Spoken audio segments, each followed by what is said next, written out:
wish there was a way to delay the start of my recording so I could do like a pause or something, but I just click the button and I just upload it. What's up, everybody? We're going to be doing a little pseudo isn't the right word, a mix of a campaign diary and a little bit of a behind the scenes for one of my active campaigns. All my games take place in the World of Warcraft universe, usually set in classic era, but I kind of pick and choose lore I want to include, not include, characters I want to include, characters I don't want to include, etc., etc.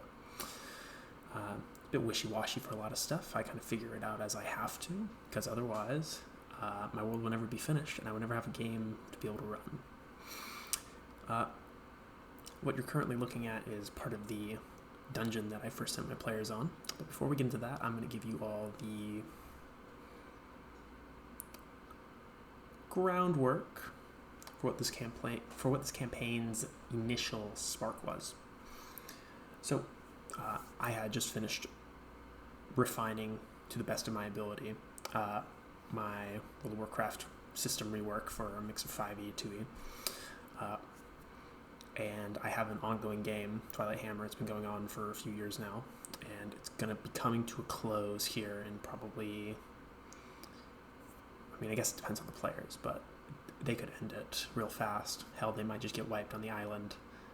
I have a super deadly encounter for a creature that I have successfully reworked in a similar way to the Catopolopus that I'm very happy with. If they fight it, I will talk about it, because it'll probably kill at least one of them. And if they don't fight it, I won't talk about it, because I don't want to give away to my players what creature it is based on. But back to the Dalaran game, Search for Knowledge. Search for Knowledge is my figuring it out as we go along title.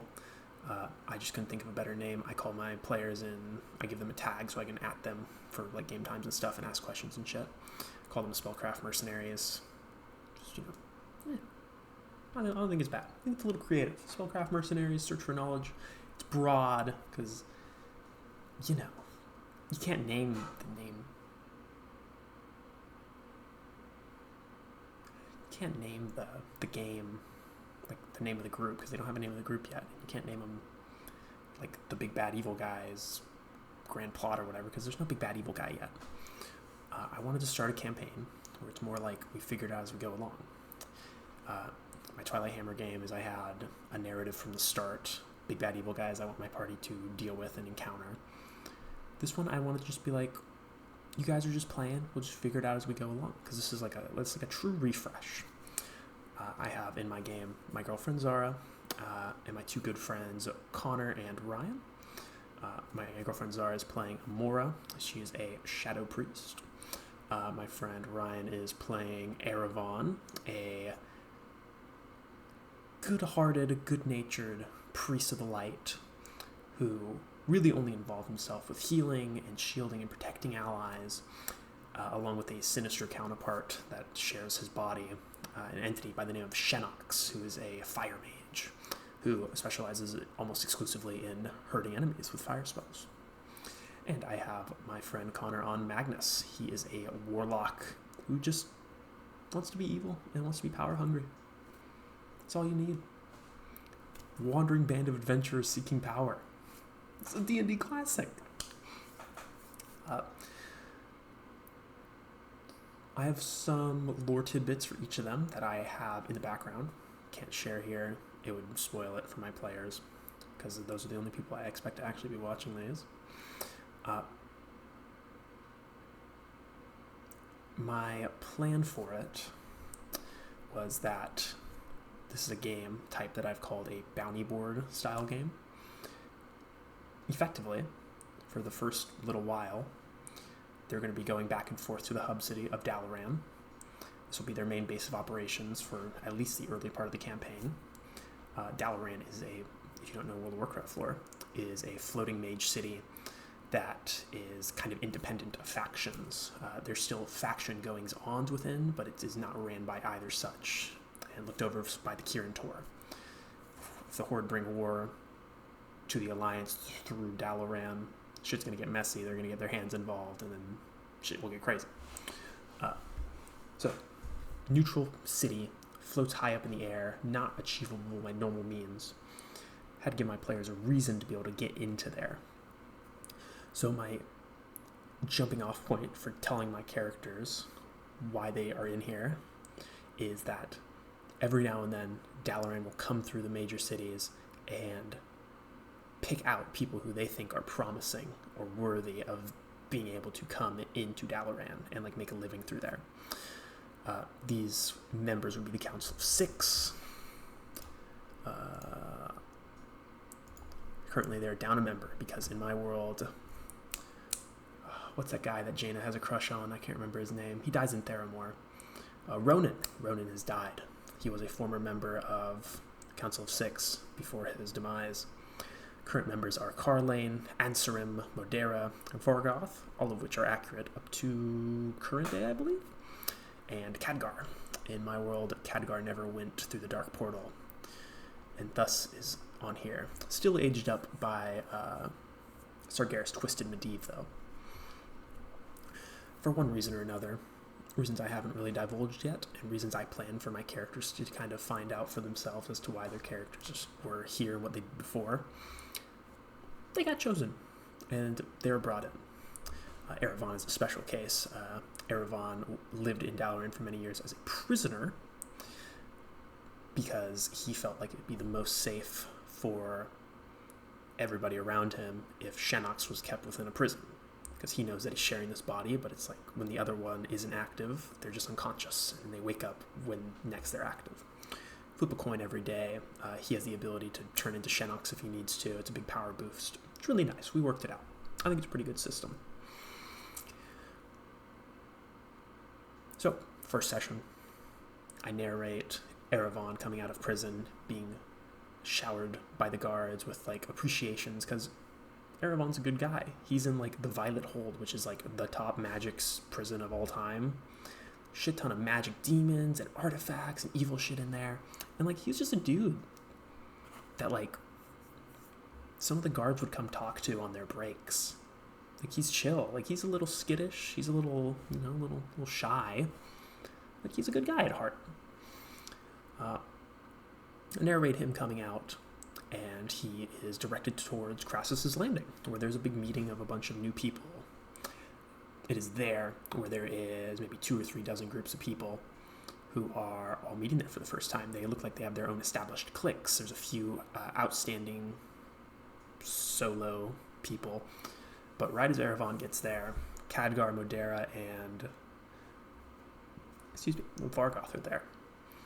And they tell everybody to form into groups of 3 to 4. And a lot of these groups already are a clique. Like there's already established groups of friends or adventurers or people who know each other, people who get along just really fast, really nice. So quickly, these groups are formed. Erevan, Magnus, and Amora are kind of left without groups, so they just naturally form their own trio.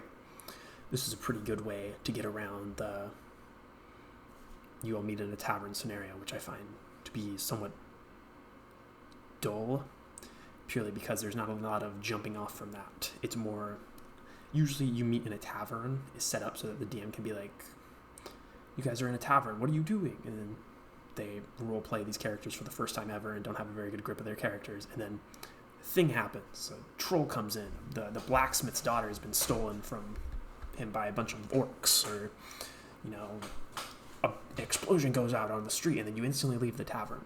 I find it to be a little, you need to be a good DM with a lot of good players to make that work in a satisfying way, in my opinion. So I try to avoid it where I can. But this works nice because it gets them just right in there. It's like, you guys don't really know each other. You guys got to just stick together through this one mission, and then hopefully throughout the course of the mission, they will find that them being a group together is actually pretty beneficial for each other. Pretty much everybody in these groups are some sort of spellcasters. Dalaran does not really have a good situation with shamans right now, so that was one thing I dissuaded my players from playing. People who know the founding of Dalaran as a floating city will know mages did a little no-nos with some of the elements, but maybe that'll be something that is divulged more in detail in game. So, by proxy of this group being formed last, and to give my players the most options, they are chosen first to come pick a mission. Khadgar, Vargoth, and Modera, as a trio, explain that this is going to be a somewhat risky mission, kind of meant to cull out the weak. They have locations of importance, and these locations have valuable loot and dangerous monsters, traps, etc. Their deal is you go there, you get as much loot as you can, and then they hand them, each one of these, a Chalk of Returning and a Rune of Return. How the Chalk of Return works is it has a radius. You can draw out an outline in it, and anything within that outline, if somebody uses a teleportation spell from within it, it'll teleport all the belongings inside there with it.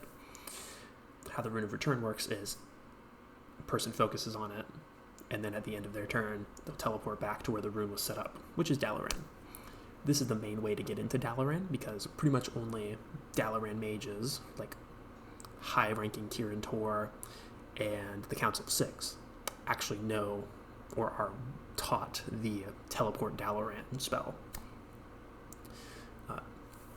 I use a mixture of a few different teleportation styles in my game, and I think the one I'm settling on right now is that Dalaran ripped the earth out from beneath it, which is where the ley lines are located. I know, buzzword.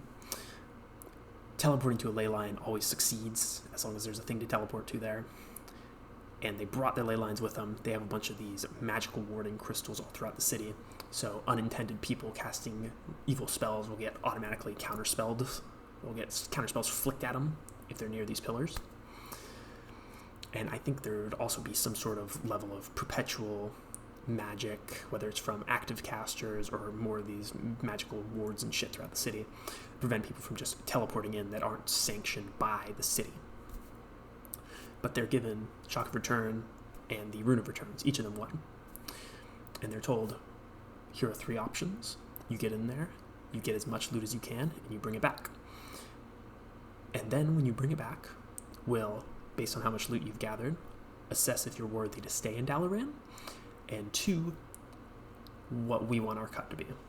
And that's the exchange for the Kirin Tor, the Council of Six, I should say, is that these guys will rarely, or if you've earned their favor and trust enough, give out these quests of important locations with big, fat loot, but their deal is that they want a cut of it. The only reason you know this place exists is because they want some of it, and they don't want to risk their lives or their people to do it. This is something I plan to have return in the future, implying that my players stay within the good graces of the Council of Six, and they were presented with 3 options. The Tomb of Raglagoy, the Transmuter, which is something that I purposely had NPCs around them, other mages and such, gawk at, as in, like, the Tomb of Raglagoy, the legendary Transmuter. So, like, I want them to know that this is, like, this is a known location, even if their characters don't know it. The only one who could know about it is Eravon, because he is half mage, so he'd have to be Shenox for the day. And Shenox has extensive lore, but probably doesn't know about the Tomb of Raglagoy. So it doesn't make sense for my warlock, my mage/priest, or my shadow priest to know about it. So I had to kind of slip that in there. And then Modera offered a infiltration of the Burning Blade cult.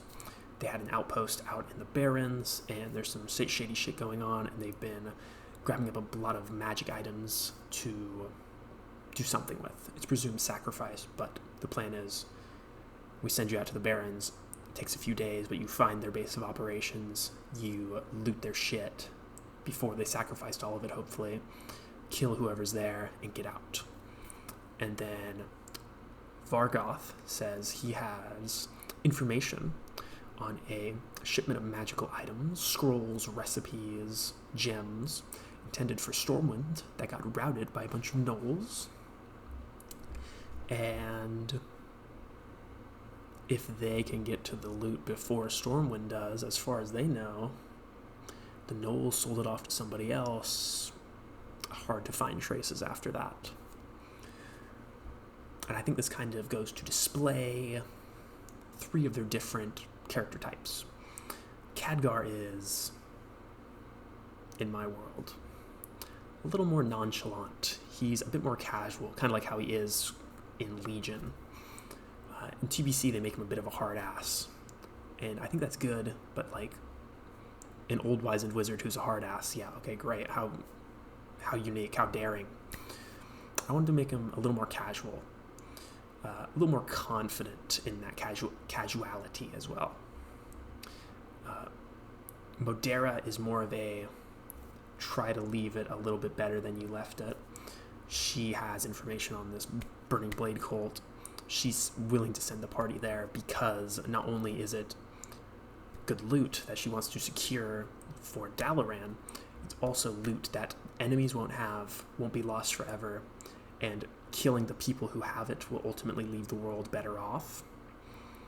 And Vargoth is a little more chaotic. He doesn't really care where it comes from as long as it can't really be tied back to his hands.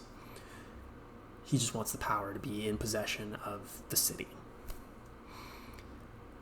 This is something I kind of want to press more of throughout future sessions as they interact more with the Council of Six, which I do have intentions of, because they bring back some mighty loot from here.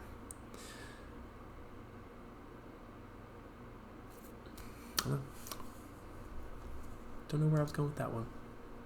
But I have a little document here. Leave me just a second.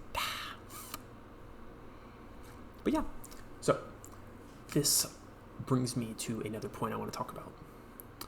With a game like this, where you have to kind of prep multiple things that the party can do in completely different directions, it's important to be able to put your thumb on the scale, so to speak. Tomb of Raglagoy is like classic dungeon crawl. I specifically mentioned that the Burning Blade one and the Gnoll one will take a few extra days because they'll have to like track them down and shit. And whereas Tomb of Raglagoy, they can just teleport you right outside the door. You just got to get in there and get the loot and get out. It's so easy. And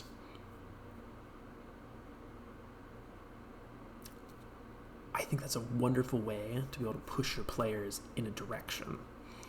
So if you have the NPCs gawk at this rare place and missing out on even the potential opportunity of being able to go there and the ease of access to it, it's obviously going to push your players in the direction. My plan, my intention, my hope was that they would go for the Tomb of Raglagoy. So I put most of my prep work into that.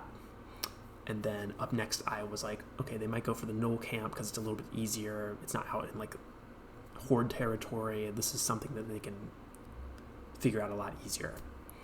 So I put a little bit more work into the Gnoll camp, and then the Burning Blade ritual site, I put the least amount of work into. I had a battle map. I had locations for enemies. But beyond that, it was kind of just pushed off because I had a pretty good feeling that my players weren't going to go for it. Tomb's super valuable. That is something that is seen within the tomb. There's some missing items throughout there that I don't know if the players really realize, but it's like, this place was probably stolen from a little bit already, but people haven't dug too much into. As we go in, they are placed just outside the cave. They're in this big gray, desolate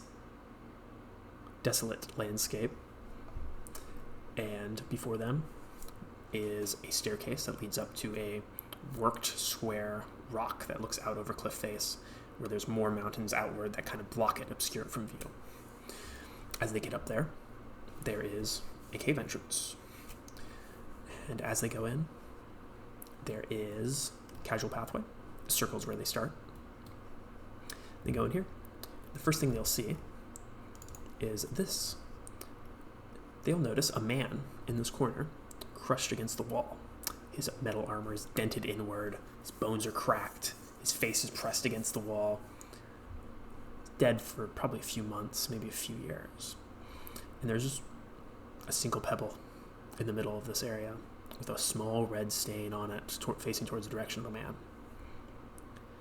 My players inquire correctly that this is some sort of enlarged spell. This spell in particular is a 2e spell, Pebble to Boulder. And what happened here is this man's party went ahead of him before he was ready, activated the zone that triggers the spell, and got him crushed. It lasts for 1 hour, so that guy was just fucking dead. Boulder's too big, it squishes into this room. Unlucky for him.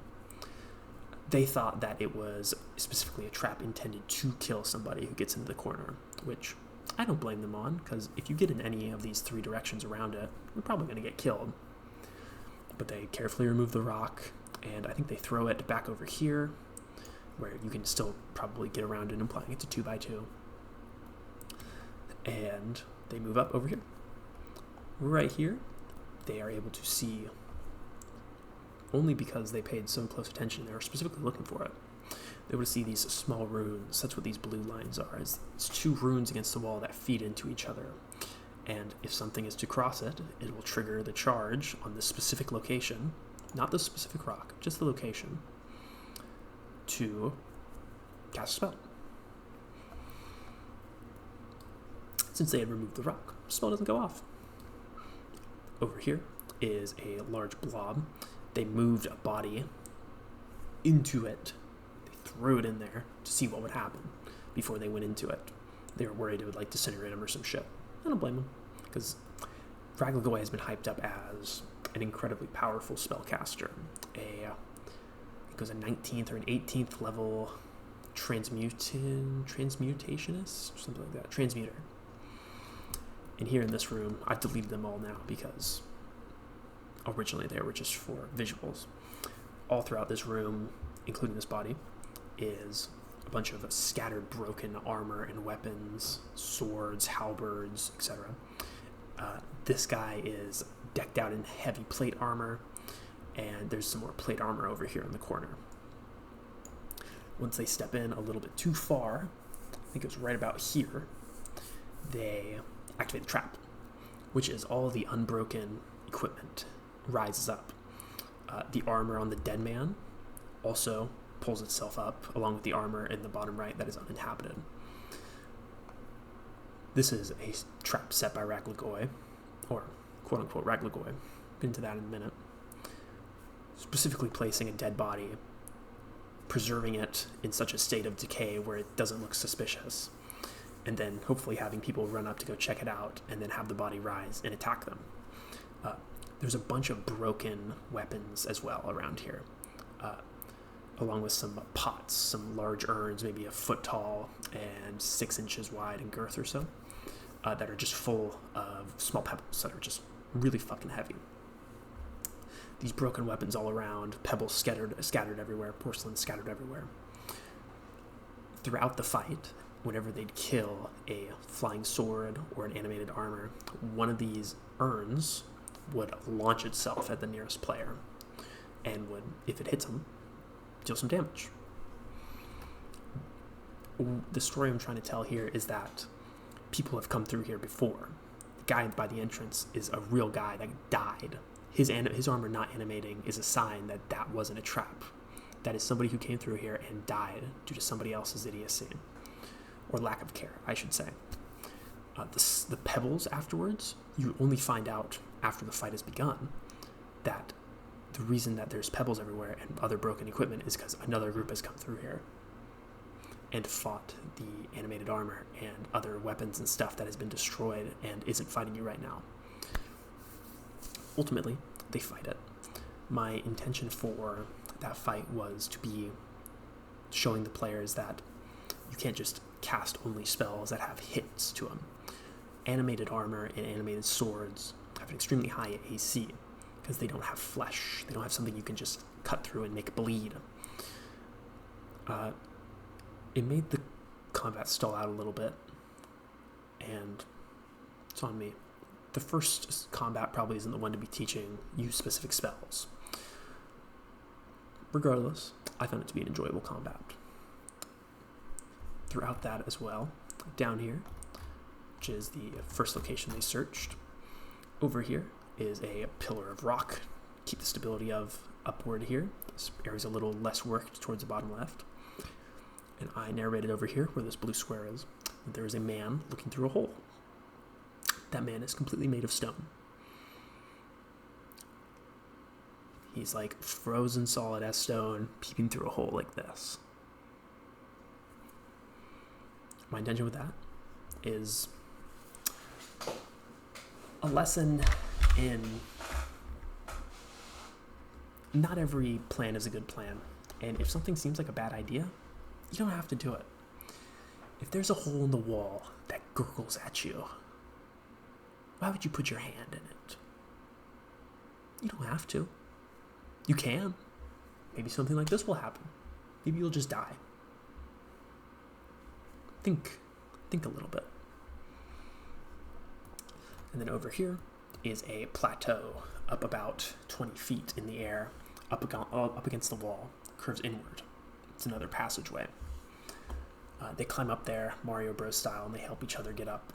And eventually, they're all in these 4x4 areas, right in front of there.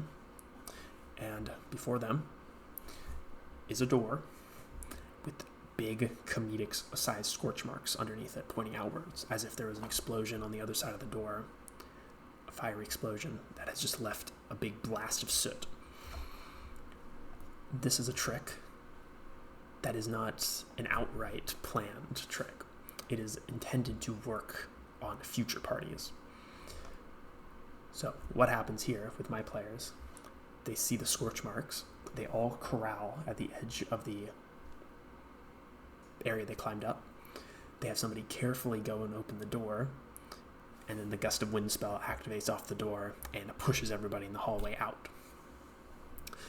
This is most of the time, this is just gonna be a rude prank the first time that this ever goes off. But specifically after somebody opens the door and triggers the fireball trap within, this works twofold, because future groups will see the scorch marks and will think, oh, this fucking freaky noise is going on out here. Future groups will see the scorch marks and say, I'm going to stand as far back as possible because I don't want to explode. A gust of wind activates, pushes everybody down 20 feet. 2d6 damage isn't a joke. It works. Everybody besides Amora gets thrown down. She opens the door, helps everybody climb back up again. And within are 3 bookshelves. I lost the word for a minute. And a beautiful, magnificent carpet in between them. They know something's up with the carpet, but they don't know what. Eravon tries to be real sneaky and sidle around the bookcases, but he wants bookcases. He wants any books from this case. And he gets a little too close. He steps on the rug on accident, smothering rug attack. Amora was basically the only one that actually did damage to it. Eravon was smothered by it. He had disadvantage on all attacks. He was suffocating. Eravon just couldn't hit anything. Oh, correction. Magnus couldn't hit anything. Eravon was getting smothered. Amora just clubbed it to death. Real casual like. And after that, I narrate how, now that they have a little bit more ability to focus, now that there's not this really outstanding thing, they notice that a lot of these bookshelves look rummaged through, specifically this one on the bottom right. It is left in much more disarray than these other 2. This is to kind of tell that people have made it into this room, have stolen what they deem to be safe to get, and then just kicked rocks. They don't want to fuck with it no more. Through here, they do find a few books and a few low-level scrolls I rolled for randomly. These ultimately come up in the bartering. Scrolls, not so much. They're kind of ass scrolls. I rolled for them randomly. Can't be mad. They do get some cool books that actually give special effects, and they ultimately end up giving to the Kirin Tor. So they come back down over here through the main room, and they come up over here to this northernmost entrance. It's here I should say that Amora has been using the priest light spell, dancing lights I think it's called, some stupid shit, so they can actually see everything.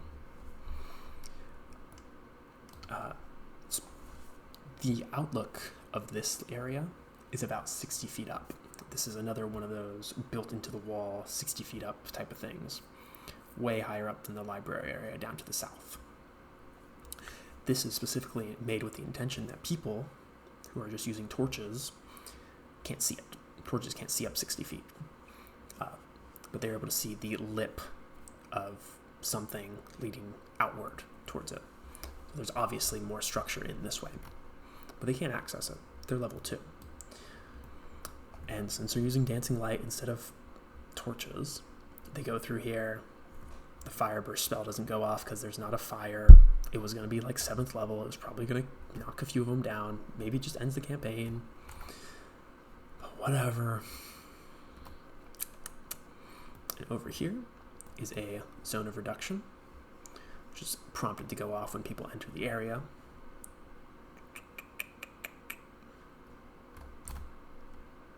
Second, just making sure I got all my bases covered. Yeah.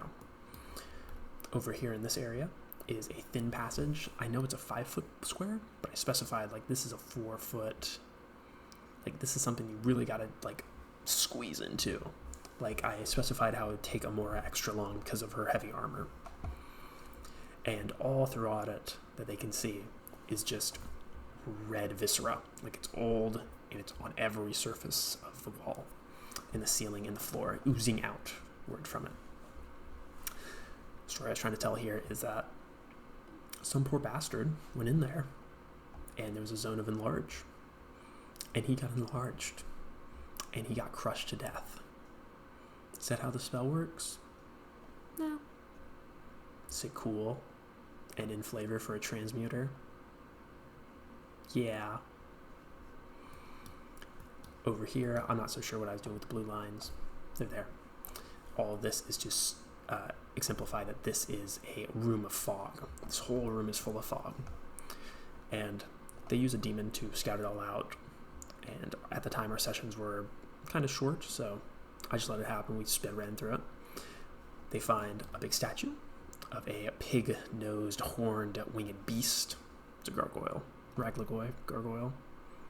He made the first gargoyles. My little lore. And over here is a locked door. And down here is a tomb. In the center is a big brazier. They never ended up doing this, so it was just a big combat of disadvantages for them when they eventually open up the tomb, get shot with the zone of reduction, the spell of reduction, trapped on it, and then have the gargoyle come to life. If you light the coals in the brazier, the fog would go away.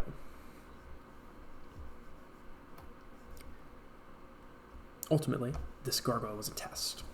I wanted to see how strong of creatures I could put in my game. Because remember, this is like a brand new system. I haven't run people at low level with it yet. I wanted to be sure I wasn't going to overkill them. So I rolled the gargoyle without its constitution HP bonus. I feel like the HP in 5e is pretty inflated, and I still kind of do. And I think it's okay when the players get to around level 3 and they start to get a lot of constitution bonus for themselves. But like sometimes it's just like a lot of numbers. And I realized why in this encounter is because my players eradicated the gargoyle. In the last turn, I had the gargoyle run over and open down the door for the mimic to come out and attack too. The intention of the creator of this tomb was that you sneak through here, you see the gargoyle, you see the tomb, you see the door, and you're like, oh, well, obviously the gargoyle is going to come to life when I touch the tomb. I'm going to go open the locked door. You see a chest in there, you're like, sweet fat loot, you grab it, it's a mimic, maybe eats you. At worst, it weakens you, and then hopefully afterwards you're like, what a sneaky trap, and then you go and open the tomb and the gargoyle attacks. There are specifically bones and stuff placed outside of the door to show something. That one I wasn't really thinking, I just wanted to be weird. But since they never failed the lockpick, Maximilian Stone Grasp never goes off either, which is unfortunate. So what they end up getting, if I look through here, they get a lot of stuff. And it's important to remember that they end up not keeping all of it. That's why I was so fine with giving them a bunch of shit, is I kind of want to just give them some loot boxes and say, take what you want, and then Kirin Tor is going to hard-ass you to try and get some themselves. They get the perfectly preserved body of Raglagoy in there, which they do not take, but Magnus takes the robes and the amulet of, which might have magic in it. I keep jokingly tell him, in the most recent session, he specified he puts on the amulet, so I ask, so you have the amulet and the robes on? And he goes, yeah. I go, okay. And I write something down. And I've been jokingly telling him to wish for a sandwich in game. Wish isn't a transmutation spell. Just wish for a sandwich, Magnus. No further comments. Maybe there's a wish on it. Maybe I'm just fucking with him. Maybe it's a different spell. Good. They get his perfectly black, exquisite robes. It's a soft silk on the inside, a bit of a harder surface on the outside, weather resistant. It's really nice. And his amulet, Erevan takes a spellbook because his mage half can use it to memorize spells from. There's a few custom spells in there, some custom spells, some 2-point Neil spells.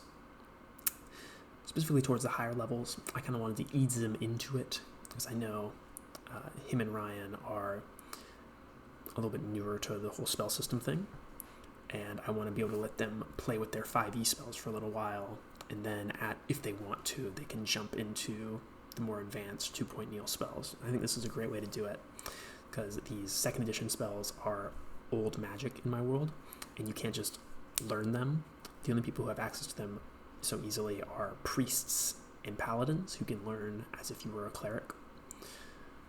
There's some cool spells in there, and some really interesting ones that I hope he survives long enough to use.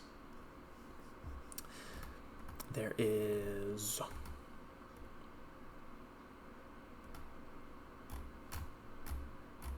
where did I put all these things? These are all the things in the big loot hoard. There we go. There's the Wand of Enlarge/Reduce, which they can use as an action to expend one of the 3 charges to increase or decrease a creature's size by... not a creature. No, just a creature. Increase or decrease a creature's size by 25%. It'll increase/decrease their movement speed and weapon damage by the same percentage for 16 minutes. Whenever you use this item, you may choose to spend 3 charges to increase the effectiveness to 50% instead of 25%. Willing creatures perform no save, but unwilling creatures make a wisdom save, with the effects occurring as normal on a fail. The wand's effects always round down, has a maximum of 3 charges, and restores 1 on a long rest. They find the Eldritch Claw Tattoo item and the Balance of Harmony. Eldritch Claw Tattoo, these are both 5e items. I think you attune to it, which I don't do attunement, so you just activate it and it happens. I think it gives you like +2 to hit and damage on melee attacks, and you can attack from farther away. Balance of Harmony lets you cast Detect Good and Evil, and Protection from Good and Evil, or some shit. I don't know. And they find 3 scrolls. A Scroll of Stone Shape, a Scroll of Stone to Flesh, a Scroll of Disintegrate. Stone to Flesh is a big one, because the implication for these spells that I'm trying to bring is that Raglagoy cares about these spells enough to have kept them in his tomb, and he's an 18th level mage, so he can just cast these normally. The implication I'm making is that Raglagoy created these spells. These are his spells. That's why he's buried with them. These are his spells. I don't really know if they got that, but I hope they do. And if they didn't, hopefully they do now.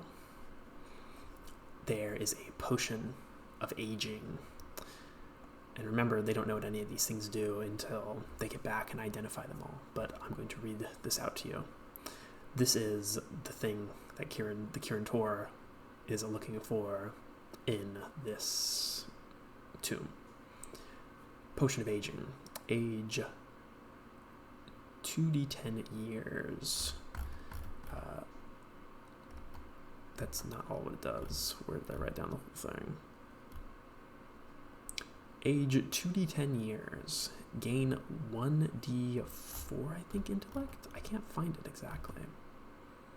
I have it somewhere in the Discord logs, but You gain 1d4 minus 1 int, I believe. This is what the Kirin Tor want. They want this potion. Raglagoi is the only one to have ever been... Oh, never mind. Okay, I'm sorry. It's a joke. The one in his is a potion of normal aging. You just age 2d10 years. After they leave that area and they go up here, there's a little bit more pebble shenanigans, some confused language shenanigans. It's whatever. In this room, they find is square-shaped with a big mound of gold and a few treasures within.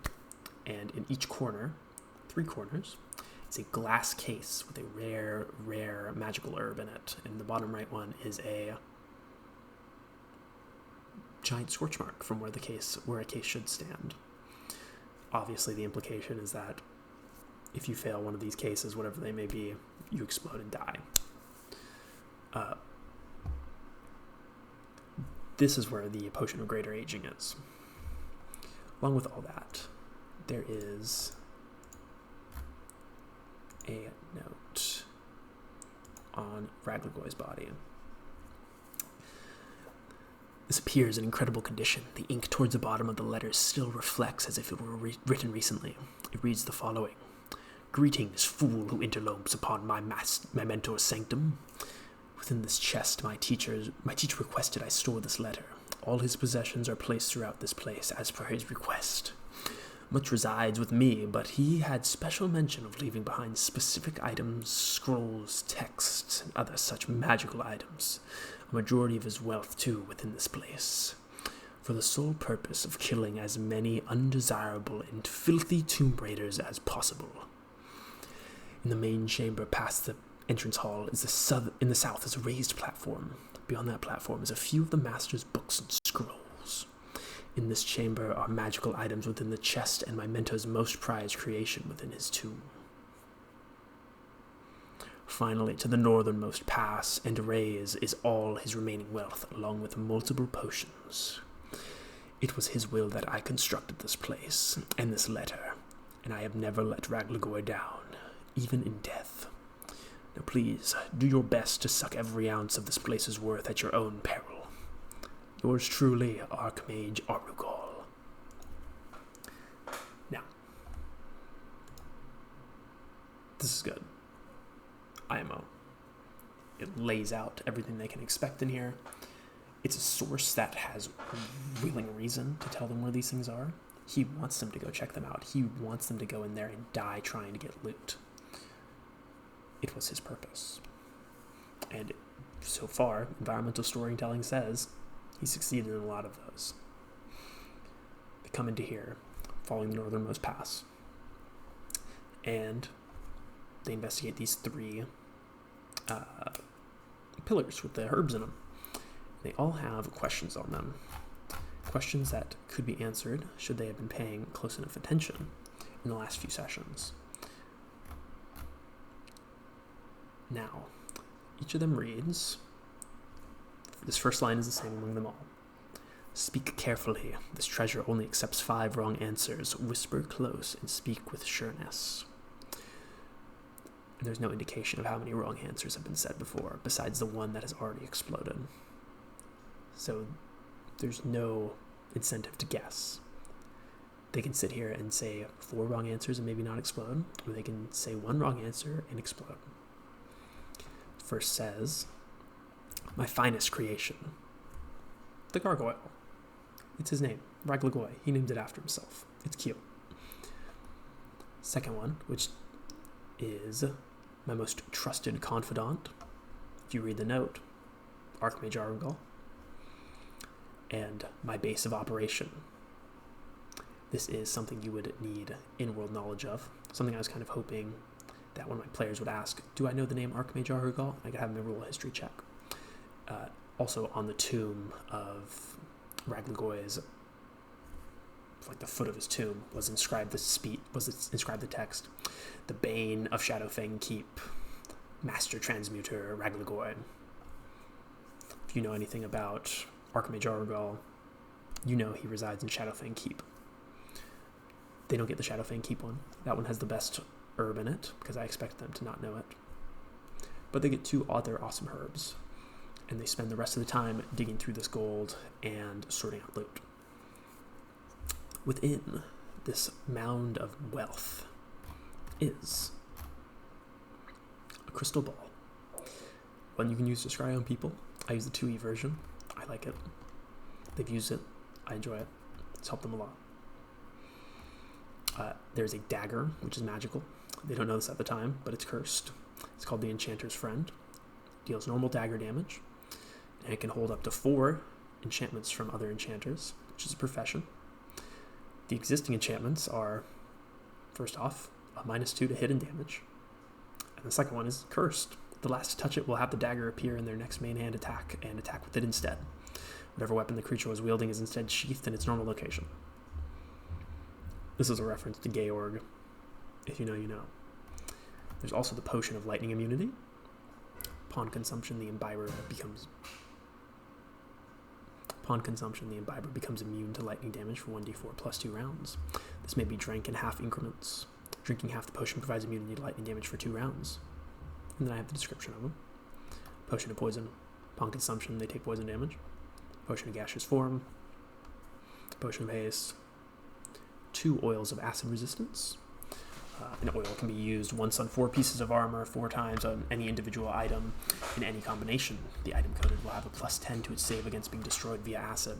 The oil will remain in effect for 1 hour or until it prevents 75 points of acid damage in a single round. Second one is an oil of fluidity. Something I cooked up. I think it's cool. They ultimately don't go with it, but I think this is a very interesting item to apply. Feel free to steal it. An oil of fluidity. An oil can be used once on 4 pieces of armor, 4 times on any individual item in any combination. Typical oil rules I'm running with. The item, when thoroughly coated, will take on the fluidity of honey over a round for 3d8 rounds, after which, at the end of the round following the duration elapsing, the target amount of the fluid, the largest amount of the fluid gathered will draw the rest of the fluid and reform the item that was coated. The reformation requires all of the fluid to be within 100 feet of the largest amount and will take an additional round to reform for every 40 feet the runoff is from the main body. If all the liquid is not present after 1 minute, the item will have a % chance equal to the missing liquid to not reform. If it does still manage to reform, it will likely be damaged or inferior. I'm not really sure what you'd use this for. First thing I was thinking was, like, if you had a weapon you wanted to plant on somebody, a murder item. Let's say you had a dagger and you killed somebody with a dagger and you want to go frame somebody. You could climb up into their chimney or window, coat the item in the fluidity, and then over a round, it'll slowly melt into that honey substance. You drip it over the fireplace or you press it through the window, and then boom, the item's within their possession. I think it has a lot of weird things you can do with it, and I really like it. But they ultimately end up not using it and giving it to the Kirin Tor, I believe, which means that it can be worked backwards from. And now, the big item, the item the Kirin Tor really cared about. Potion of Greater Aging. Upon consumption, the imbiber ages 2d10 years and gains 1d4 minus 1 intelligence. The aging is reversed, then so is the intelligence. This is big, because at a certain point, risking your life to level up and get extra intelligence points is just not worth it. If you're an extremely powerful mage and you're level 16, the last thing you want to do is go fight a bunch of fucking dragons so you can maybe get an extra 1 or 2 points of int in 3 levels. It's just not worth it. This is the item they care about. There are a lot of young members of the Kirin Tor that this could be, if this can be aged back, if this can be worked backwards from, and they can reduplicate this, they could be the strongest powerhouse in all of Azeroth. And this is one of the things that my players realize too, after they teleport back and they get everything identified. The mages are honest. They say what all the things are, except for the fact that Magnus is wearing Raglagoy's robes and amulet, and he doesn't hand those over, so they don't get it identified. And if you know anything, paying people to cast spells in D&D is really expensive. So I believe they end up splitting the gold 50-50, and there is a lot of discussion about what they'll keep and what they'll give. I think ultimately, if my memory serves me right, Kieran Tor take all the books, all the potions and oils, and they tell Amora the dagger's cursed and that it's probably bound to her. They find out in a few sessions it's not. They take the balance of harmony, and I think there's one more thing they give him, but I can't remember. But they also agree to the Kieran Tor that they'll give him the potion of greater aging on the basis that in the future, when they make more of them, they will get a cut of them. They want a total of 3. I think it's like the first one they get, they want. The third one they make, they want. And the 5th or the 6th one they make, they want. This is great. This gives me something I can have the Kieran Tor give them a quest for. In a few weeks, maybe they'll say, hey, we figured it out, but the thing we need to make it is a little... You want to go run and get us it? Because the first one's theirs. So if they don't want the potion, then they just don't go and grab it. But if they do want the potion, then they gotta be the ones to go and grab it. Because these high-level mages aren't gonna risk their lives doing this random shit, like go fight a dragon, or go into a demon plane to steal the heart of an inquisitor. For these fucking guys. It's perfect. I love it. Overall, really good sessions. I think that Tomb took about 3 sessions, which does suck, but that's because we were only able to play for like an hour and 40 minutes each time because of conflicting schedules. It's a little rough, but overall, I was really happy with how the Tomb of Ragnagoy works. And it really helped me build out what I wanted the story of not only the Tomb to be, but also of the game. There's going to be difficult encounters. I've tested you in here.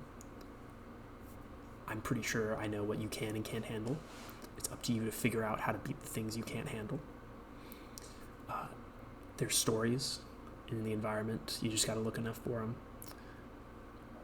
There's traps. There's going to be some bullshit. There's going to be things you don't trigger. There's going to be things you do trigger.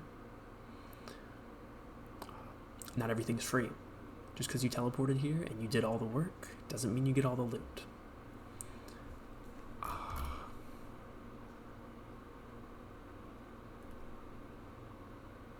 And I think I end that session off with them going to the bounty board. After establishing a base of operations in there, they meet the Portal Master Jericho. He sets them up with a demi-plane, a little pocket plane for them, which is their house. That's where they have all their future Chalks of Returning and Rune of Returnings bound to. And I end them off with the bounty board. Now, there's a few options in here. Some of them are intentionally a little more boring. Specifically this one, where you just go and grab somebody's toolbox. This is another example of putting your thumb on the scale for what you think the most interesting ones are, prepping them out the most, having the best rewards, etc.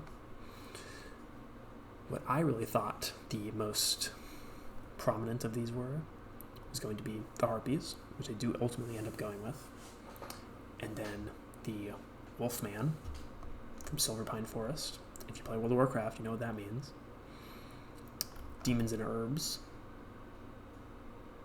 And I didn't consider this. This one doesn't count. But then fourth was the Basilisk. The Basilisk is the most dangerous. Sure, they have a scroll of stone to flesh, so they can bring back a party member if they get Basilisk stared. But I specifically told them, if Amora has the scroll and she gets turned to stone, the scroll doesn't exist anymore. Something scary to think about. They ultimately end up going with Harpies. And they do something I really think they didn't think about. How the Harpy quest works is that there are 2 different sides wanting these Harpy eggs. One is the One More Glass team, who is heralded by a wine lover, she's looking for more pairings to go on a special cheese and egg themed night for whatever the fuck. She wants the harpy eggs so that she can cook them down, because these are a very exotic egg and these are hard things to get, because harpies are fierce and they will fight you to the death, and they're fucking mean. And the other option was the Magical Menagerie. They are a group of mostly volunteers who work to keep a lot of these exotic animals in Dalaran for people to come and see and learn about and learn to love and adopt, maybe, etc. They're a really like full-hearted organization who just loves the work they're doing, and they physically do not have as much money to pay people to do this. And that was the trade-off, was that if you work with the Magical Menagerie, you're going to get more reputation with the Artisan's Alley, which is like the heart of the creations of the city. People who make stuff, people you buy from, general stuff. If you work with the One More Glass team, you're going to be getting a more reputation with the higher end of society, the Council of Six in particular, and you're going to be making a little bit more gold. They go to Magical Menagerie, and they ask the operating woman, I don't remember her name, I have it written down, I just don't remember it. They ask the operating woman if they're willing to pay more, because, lying here, people at One More Glass said that they were going to pay a little bit extra if they can get it done fast. And the team, Magnus specifically, lies about the extra payment. And the woman says the best she can do is an extra 50 gold per egg, but that they're really strapped on cash, and caring for all these creatures is a lot of hard work. They got to get so much stuff outsourced from other places. It's really expensive, but it would just make her so happy if she could pay the extra 50 to guarantee these harpies a new, better home outside of the wilds, and hopefully be able to raise them in a new setting. And they say they'll think about it, and she wishes them a good night. And then they go to One More Glass. I think her name's Fiora. They see Fiora as she's closing up shop, and they say, well, what's-her-face at Magical Menagerie said she'd pay extra if we can do it fast. Well, what's your counteroffer? She's not really having it. She's like, I'll pay you an extra 25 gold per egg. I don't really care. If you aren't going to do it, somebody else will do it. Magnus tries to upsell her, and she says, how about this? You can either keep the same amount of money as per the listing and get to join us on the day of the event, or you can take your extra money and fuck off so I don't have to host you. How does that sound? They want money, so they take that option, and they prepare to head off the next day. Something I don't think they internalized is the lady from the Magical Menagerie, who kind of works in like a volunteer zoo. She's gonna tell the people she's close with that these guys came in and like led her on like that, and then immediately went to her competition. Because sure, her and Fiora maybe don't have the best relationship, because Fiora's a bit of a, stuck-up, hoity-toity. She works in a wine shop. She takes her business really seriously. But all she has to say is go up to Fiora and say, I can't believe you offered to pay them more and stole my business. You blah, blah, blah. And then Fiora raises her eyebrow and says, I never did that. They came to me saying you're going to give them more money. So I gave them an ultimatum. And then boom, it all blows up in their face. It's something I think they'll feel the next time they go to town and they need to buy rations or whatever, which I think will be next session.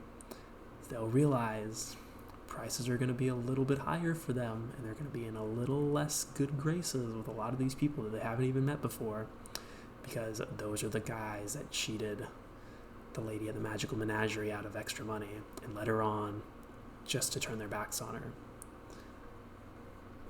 I guess they never successfully cheated her out of any money, but it's a shady thing to do. this is the thing about having a hub city, is that if you're going to go there, you need to stay in somewhat good standard with a lot of the people in there. It's something I hope that this will be a learning experience from. Is that they'll be like, okay, well, let's go buy more rations for our next adventure, and it's going to be more expensive. They're going to get a little more lip. People are going to be a little more curt with them. Something I hope they think about, and the next time they see a bounty on here, maybe help somebody out in the Artisan's Alley. Maybe they'll do it for not as good of money because they want to try and get back in the good graces. Okay. Next thing, I'm just kind of summarizing everything that's happened up until this point, because it's been maybe 5 or 6 sessions in total. A little bit of a yapper session for you. Up next, they like to go with the Harpies, just as I had hoped. They're given 5 days, and they're teleported to Gadget Sam. They spend a whole day walking up north to get up to the Mirage Raceways. They almost encounter a really deadly monster. I won't say what it was. I want to keep that mystery going.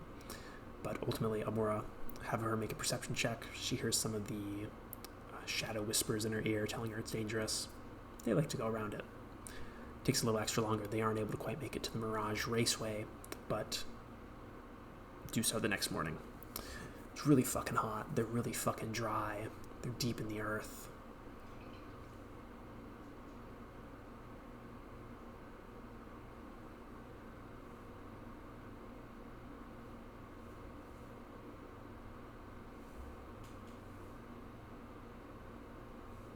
Fucking scary noises going on.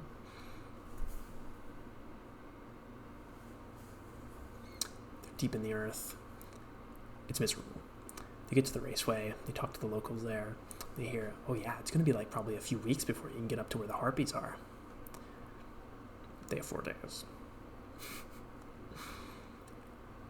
And now, this is where the power of the sunk cost fallacy comes in. They can teleport home with nothing and have lost a day. Or, I give them the option. Spend a few thousand gold, and we'll drive you right up there. And you'll get there, and you'll have a few extra days. They consider it. They consider leaving. But ultimately, I'm able to sell them. My gnome guys, like, I'll give you a really good price. And they drive on up there. They get really close to killing the gnome driver, because my warlocks have a system for soul shards, where once you kill a creature, you get a soul shard. A lot of your more powerful spells require soul shards, like summoning a demon. Get really close to killing her. Shenox, I should say, crashes out on her. And she sneaks away in the night while somebody's dozing off on watch. And they're kind of stranded. So they got to spend a whole nother day walking up. So they got a day and a half basically left. Now they're in the Harpies' territories. Harpies come up. They attack. All the Harpies get away. All the players live. It's a close battle, though. One of the Harpies, a head-dressed woman, blue feathers, Harpy Witch. She casts Lightning Bolt on them twice. Holy fuck. 2 of them are level 3. One of them's level 2. Eravon and Shenox are level 2 because they level at a slower rate because they are 2 classes and we wanted them to level symmetrically. So 50% more XP, but you get a level in each class. It's a good deal. I think it's later that same day. They do short rest. They get attacked by another band of Harpies. They see a rival Horde adventure group. Choose to not interfere. They seem kind of fucking decked out in gear. They are. I was kind of hoping they would do it just so I could, have my cool Horde group kill them. It's a Horde group I've been teasing in Twilight Hammer as well. They don't do it. One day I'll have a group fight the Horde group. Now, after the second Harpy attack, they kill 2 of them. 2 of them flee. One of them goes back to the nest. The other one just fucking flies away. Players, very smart, use their crystal ball to scry on the one that lived and fled back to the nest. So they're able to get a view of the battle map. Perfect. If they didn't, I think they fucking die. It's wonderful. Now, Don't look at this. Now look at this. This is the battle map they were given. Took it from Reddit. Don't get mad at me. They uploaded it. If they were to go in through the normal canyon entrance, they would come up over here through the right. There's a bunch of harpies positioned all around. They jump down, they dive attack them. They're fucked, basically. Harpies do 2d6 on an attack with an extra 1d4 poison claws, and then a dive attack adds a d6 to it. They have advantage because they're swooping down, because they're flying. They have high ground effectively. Shit's deadly. And I describe how close to where their second encounter was fought, there is this staircase-like thing, this like almost sheer 90-foot upward stairs to Sarithon Gul, a la Lord of the Rings style thing built into the wall. And they climb it. And using the scrying orb, they're able to determine that it will lead up over here through this direction. And Magnus's gambit is that he will go over here and he will get their attention and speak with the last remaining one and bargain with the soul shard of the Harpy Witch. Something they asked about is like, what are the religious beliefs of the afterlife and stuff in this world? And have them roll. Shamans generally believe you return back into the land. Being denied that is a terrible, terrible fate. So he cleverly uses a soul shard, regardless if it's the Harpy Witch's one or not. Says, this is your friend's soul.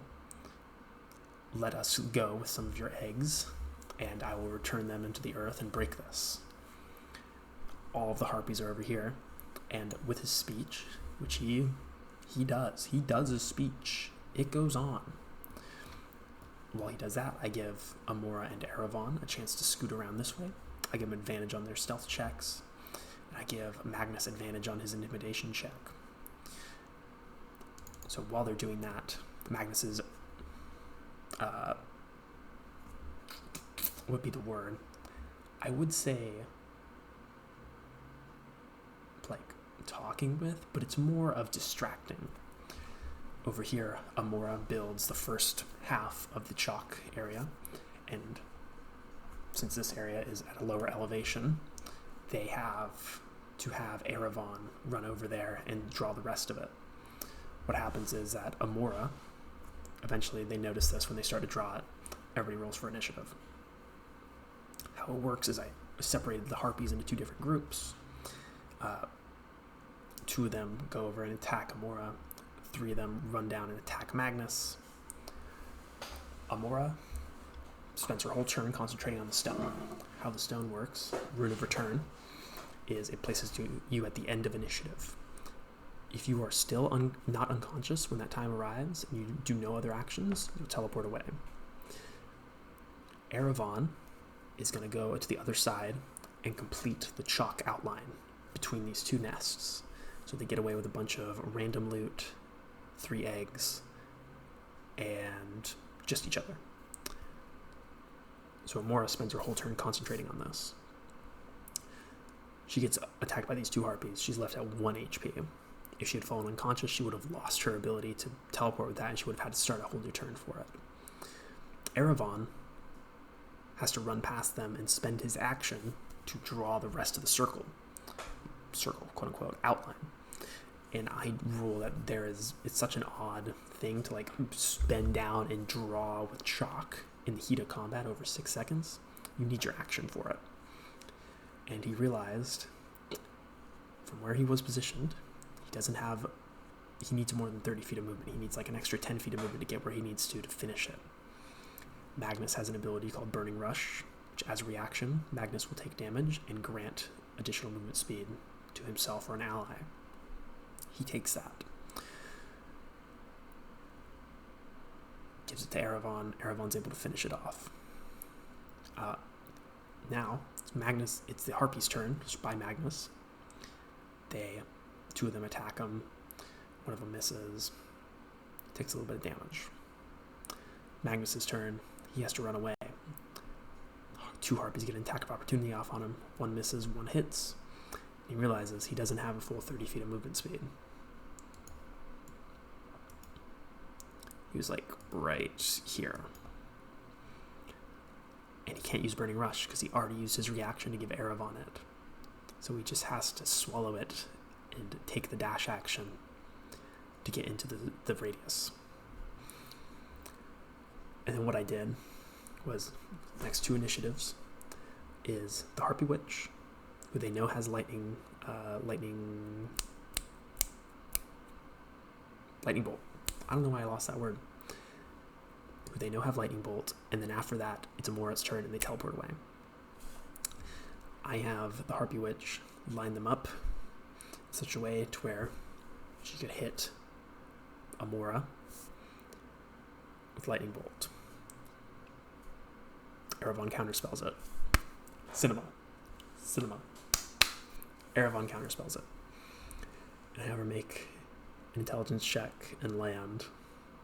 And I say if she gets an 18 or higher on her Arcana check, she'll know that you guys are going to do some fuck shit and get away. So she'll push Magnus out and try to take him out of the circle. She got like a 17, wasn't an 18, and I had to say, okay, she doesn't push Magnus. And they get away. It's beautiful. It's glorious. I kind of wish that she rolled a little bit better so I could push Magnus out. And I think that would have been a really funny end. Just, that's something I really want to drive home, is that this isn't Critical Role. Your character is not going to get a narratively satisfying ending all the time. Sometimes your character might just fucking die to a harpy, or to a death cape, or to a catapulopus. Something I really like. And these harpies really fucked them up. And I think it also helped let them know these encounters aren't going to be balanced. It's up to you to use your creative process and spells to get around how difficult and stacked these encounters might be against you. Amora is in heavy armor, but she's still a spellcaster, and spellcasters don't get a lot of HP per level, so they're all kind of squishy. So if 3 harpies get on any one of them, they're probably going to go down. It's just how it is. I'm really enjoying this game, and I look very much forward to it continuing. Before the game ended, we were running a little short on time, but I had to set up a few things. First was that when they get back, they are all really close to leveling. I really thought they'd level off this, but they didn't. Amora will meet the shadow priest trainer she's met before, Zurios. He's an ethereal, and he will tell her that an important figurehead, quote-unquote, of their religious beliefs of shadow is coming to Dalaran to update the proper place of worship for shadow priests, which is something that is notably missing from Dalaran. Shadow priests and warlocks are a little taboo. Warlocks have a sect down in the underbelly, but not so much for shadow priests.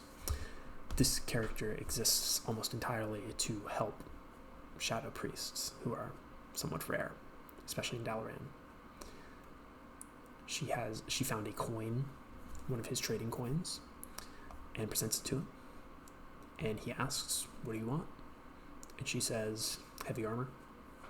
And so the next day, she comes out to their normal meeting spot, and he's not there, but there is a fine set of heavy armor. +1 fungal armor or some shit. As a bonus action, you can make it release spores in an area. People fail a con check, they have disadvantage on attack rolls. It's really good, and it's +1 armor.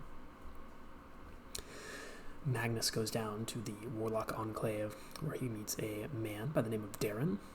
He tells him, next time you're at a magical breakthrough, code word for leveling, come down here, buff yourself up with your allies' buffs, and then it'll be you and your demon versus my demon. If you win, I have approval to let you into the Pact of the Profane, which is an area basically where warlocks sell warlock services and dark dealings and such to other warlocks who are considered worthy of joining the Enclave of the Profane for the right price. Eravon while he's walking around. He's currently Shenox, but he looks like Eravon. They share a body. Moon Knight situation. One of the guards will say what's up to him and say, have you seen Conrad recently? Shenox doesn't know who Conrad is, so he plays a little bit stupid, though. He goes, no, I haven't. Why, what's up? The guard says, well, I thought you and him made that deal where, he'll train you up on some of that mage stuff, as long as you, I don't know, man. I'm not Conrad. Go talk to him. He hasn't seen you in weeks. Shenox is like, okay, yeah, I'll meet him. Violet Hold, right? The guard's like, yeah, Violet Hold, duh. So the next time they level up, they all have something to do. Something I'm really excited about is Zurios, the Ethereal. This important figurehead of the religious belief of the shadows and the void is a character I highly anticipate running in a more casual setting. Maybe my players will be able to determine who that is, but I don't care. Beyond that is kind of the great happening. After this, I plan to do more typical campaign diaries for the normal sessions. My voice is kind of dying. I didn't expect to be talking for an hour and a half. After this, I intend to do more normal campaign diaries, session per session. We'll see how it goes. If I don't like doing it, maybe I'll stop, or if something's boring or unnoteworthy in a session, maybe I won't talk about that one, and I'll kind of graze over it like I did for this one. Regardless, next time they have a week and a half, I think it's a week and a day to kill before the important figurehead shows up, which Amora is excited to be there for. And I'm pretty sure their plan is to go after the Wolfman in Silverpine, which I think will tie into a few more plots more than they expected. They've been keeping a careful track of names and locations. Maybe they'll even see a familiar one. Thanks for listening to me yap. If you did, I don't know what's wrong with you.